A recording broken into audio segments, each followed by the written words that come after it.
आपको मालूम है कि 6 जुलाई को ज़िला कुलगाम में दो जगह पे दो टेररिस्ट जो है जो हिजबुल मुजाहिदीन से ताल्लुक़ रखते थे उनको न्यूट्रलाइज किया गया। और दूसरा जो एनकाउंटर है जो चीनी गांव में है, जो पुलिस स्टेशन यारीपुरा की हदूद में आता है, वहाँ पे स्टार्ट हुआ, जिसमें 4 दहशतगर्द जो है जो हिजबुल मुजाहिदीन से ताल्लुक़ रखते थे उनको जो है वो न्यूट्रलाइज किया गया। जहाँ तक मोडरगाम के एनकाउंटर का सवाल है, वहाँ पे जो मिलिटेंट जो है जो टेररिस्ट मारे गए उनका नाम जो है वो आदिल हुसैन वानी, जो कि ए कैटेगरी का जो है वो टेररिस्ट था। ये रहने वाला जो था कुटपोरा शुपियन का था और ये 2021 से जो है इसने टेररिस्ट रैंक जो है वो ज्वाइन किए थे। दूसरा इसका जो साथी था जो इस एनकाउंटर में मारा गया, उसका नाम जो है जो फैसल बशीर है, वो जो है वो वही शुपियन जो है कनीपुरा एक इलाका है वहाँ का रहने वाला था, जो रिसेंटली जो पहले एक जो है OGW का काम करता था, उसके बाद इसी साल जो है कुछ महीने पहले जो है वो उसने टेररिस्ट रैंक जो है वो ज्वाइन की। और इन दोनों को जो है वो एक जॉइंट ऑपरेशन में 6 तारीख को जो स्टार्ट हुआ, जो कंक्लूड जो है वो 7 तारीख को हुआ, ये दोनों टेररिस्ट मारे गए। जहाँ तक इनका जो इन्वॉल्वमेंट है, जो आदिल जो मैंने पहले आपको कहा कि एक कैटेगरी का जो है वो टेररिस्ट था, ये कुछ काफ़ी जो है वो केस FIR में पुलिस स्टेशन में इन्वॉल्व था, जिसमें पुलिस स्टेशन शुपियाँ और पुलिस स्टेशन इमाम साहब शामिल है। जहाँ तक दूसरे एनकाउंटर का सवाल है, जो कि मैंने आपको बताया कि चीनी गांव फिसल का इलाका है, यारीपोरा की हदूद में है पुलिस स्टेशन में, वहाँ पे भी ये एनकाउंटर जो है ऑन स्पेसिफिक जो है वो इंफॉर्मेशन के बाद जो है वो स्टार्ट हुआ और यहाँ पे 4 जो है वो टेररिस्ट जो है मारे गए। इनमें जो नाम जो है, जिसमें यावर बशीर डार जो है जो एक कैटेगरी का जो है वो टेररिस्ट था, ये रहने वाला उसी इलाके का था। दूसरा जो है इसमें जो है वो जो मारे गए दूसरे तौहीद अहमद राथर और शकील अहमद वानी और जो है वो जाहिद अहमद डार जो है, ये ऑपरेशन जो है वो कल कंक्लूड हुआ।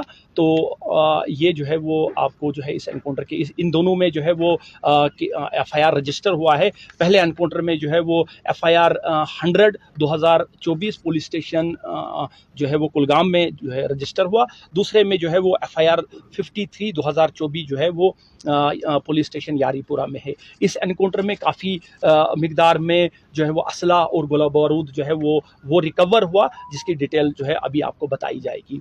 इसके अलावा जो है मैं आपको बताऊं कि इन दोनों जगहों पे जो है वो टेररिस्ट ने जो है वो हाइड आउट बनाई हुई थी। पहला जो घर था वो जो है वो यावर अली डार का घर था। तो वहाँ पे एक हाइड थी घर में, जहाँ पे जिस हाइड का जो है वो टेररिस्ट कई महीनों से उसका इस्तेमाल करते थे। इसी तरह से चीनी गांव भी एक जो है वो हाइड के तौर पर इस्तेमाल की गई थी। जो ये जो है चीनी गांव का जो इलाका है, उसमें एक मुश्ताक अहमद भट्ट है, अकबर अली का बेटा, उसने जो है वो एक मेसन का काम करता है, जिसने अपने घर में एक कंक्रीट और बड़ी सोफिस्टिकेटेड जो है वो हाइड बनाई हुई थी, जिसमें जो है इनको जो है वो पनाह और कई महीनों से वो इसकी जो है वो इस हाइड का इस्तेमाल करते थे। अब मैं रिक्वेस्ट करूंगा कमांडर 1 सेक्टर से वो थोड़ा बारे में। मैं आपको कमांडर 1 सेक्टर के तौर पे जो मेरे सेक्टर ने ऑपरेशन किया है चीनी गांव के बारे में आपको बताऊंगा। लेकिन इससे पहले कि मैं आपको चीनी गांव ऑपरेशन के बारे में बताऊं, आप सबको इस बात का पता है कि वहाँ हमारा एक बहादुर सिपाही प्रभाकर प्रवीण, जिन्होंने टेररिस्ट के साथ मुठभेड़ में अदम्य साहस का परिचय दिया और उन्होंने देश के लिए अपना सर्वोच्च बलिदान दिया। तो मैं आप सब की तरफ से और देश की तरफ से उनको श्रद्धांजलि अर्पित करता हूं। जहां तक ऑपरेशन की बात है, DIG साहब ने भी कवर किया। हमें इस इलाके में मूवमेंट की खबर काफ़ी दिनों से आ रही थी और हमने अपने सारे एजेंसीज़ के साथ और आर्मी ने अपने सर्वेलेंस डिवाइसेस और सोर्सेज की मदद से पूरे एरिया पे निगरानी रखी थी। 6 तारीख को हमें टेररिस्ट के मूवमेंट की एक सटीक खबर चीनीगाम इलाके में मिली और खबर मिलते ही 6 तारीख की 1500 बजे शाम तक कॉर्डन लग चुका था। 1600 बजे हमारे एक जवान ने 4 लोगों की फेरन में मूवमेंट देखी। इतनी गर्मी के समय में फेरन में मूवमेंट सस्पिशियस था और ये लगते ही हमने उन लोगों को चैलेंज किया और चैलेंज करते ही उन्होंने भारी फायरिंग शुरू कर दी, जिनमें उन्होंने AK-47 और हैंड ग्रेनेड का इस्तेमाल किया। इस फायरिंग का हमारे पार्टीज ने बखूबी उसका जवाब दिया, जिसके इसी एक्सचेंज ऑफ फायर में हमने अपने बहादुर सिपाही को भी खोया। 24 घंटे चले इस ऑपरेशन में 4 टेररिस्ट मारे गए। इन टेररिस्ट का नाम आपको डीआईजी साहब पहले ही बता चुके हैं। इनमें यावर डार, जाहिद डार, शकील वानी और तौहीद राठर शामिल है।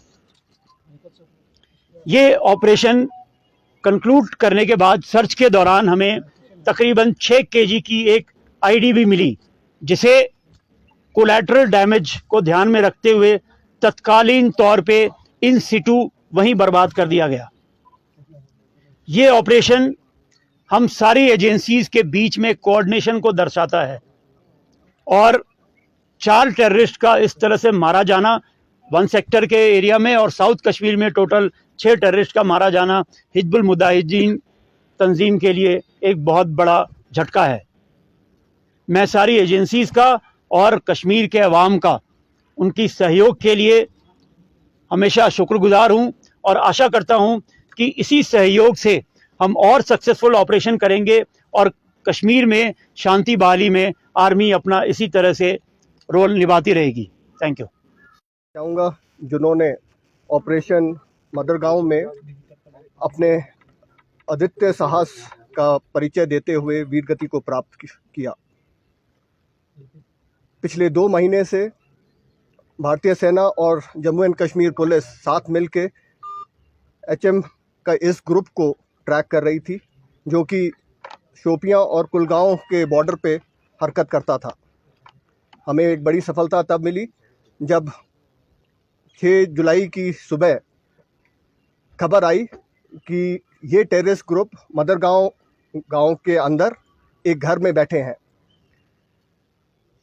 इसके पश्चात तुरंत भारतीय सेना की 9वीं राष्ट्रीय rifle, 1 para SF, 7 para SF, Jammu and Kashmir police और 118 CRPF बटालियन की टुकड़ियों ने एक साथ मडरगांव में जॉइंट ऑपरेशन लॉन्च किया।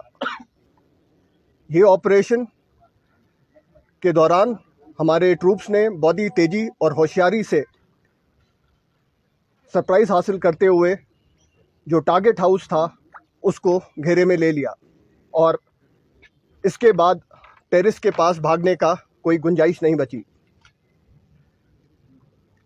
इसके बाद जितने भी सिविलियंस उस इलाके में थे उनको सेफ्टी से इवैक्यूएट किया गया और सुरक्षित स्थान पे ले जाया गया और तकरीबन 1300 आस पे जब हमारे जवान इस मकान में तलाशी ले रहे थे तो मकान के अंदर बने एक हाइड आउट के अंदर से टेररिस्ट ने अंधाधुंध फायरिंग शुरू कर दी। फायरिंग का जवाब दिया गया और टेररिस्ट को वहीं पिन डाउन कर दिया गया और उनको किसी भी तरीके से भाग निकलने की कोई चांस नहीं मिला।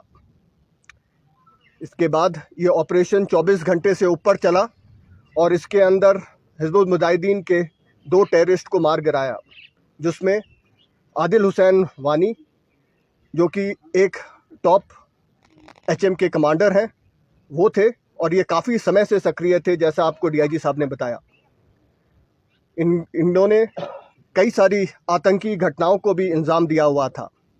ये ऑपरेशन जो इन दोनों टेररिस्ट से और जो हाइड में हमें भारी मात्रा में सामान मिला, असला बारूद, ये एक हिजबुल मुजाहिदीन के लिए बहुत बड़ा झटका है।